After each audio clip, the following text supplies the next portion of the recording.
നിക്കടി എവിടെ? എങ്ങോട്ട് പോന്നു? എങ്ങോട്ടും പോകുന്നില്ല, എങ്ങോട്ട് തന്നെ വന്ന്. എന്തിനാ ഇപ്പൊ ഇങ്ങോട്ട് എഴുന്നള്ളിയത്? അപ്പഴിനെ കാണാൻ. എന്തിനാ എന്നെ കാണുന്നത്? അതപ്പഴിനെ അറിയത്തില്ലേ? എന്നിട്ടാണോ സുമതി കുഞ്ഞമ്മയുടെ മോൻ അശോക മേനവന് മാറ്റി നിനക്കൊരു ഇത്?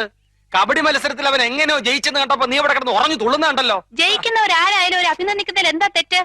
അന്യനൊന്നും അല്ലല്ലോ, അതും എന്റെ അമ്മായിയുടെ മോൻ തന്നെയല്ലേ. അത്രയ്ക്കും ഇഷ്ടമാണെങ്കിൽ നിനക്ക് അവനെ തന്നെ കെട്ടിയാ പോരെ? ഇഷ്ടമുള്ളവരൊക്കെ എല്ലാരും കെട്ടല്ലേ? നിങ്ങൾ നേരെ നോക്കിയാ കീരിയും പമ്പും പോലാണല്ലോ.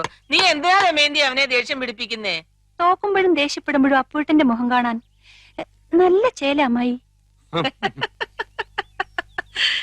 അശോകന്റെ തോറ്റ മോത്തിന്റെ ശൈലി നീ കണ്ടിട്ടുണ്ടോ? അതിന് അപ്പൂട്ടന്റെ ഒരു അവസരം തരുന്നില്ലല്ലോ. എന്നാ കാവിലെ പാട്ട് മത്സരത്തിന് നീ വാ, അവന്റെ തോറ്റ മോന്തയുടെ ക്ലോസപ്പ് കാണാം. ചുമ്മാ തങ്ങിയെന്ന് തോറ്റാ പോരെ, അതിന് ഈ വീരവാദം വേണോ?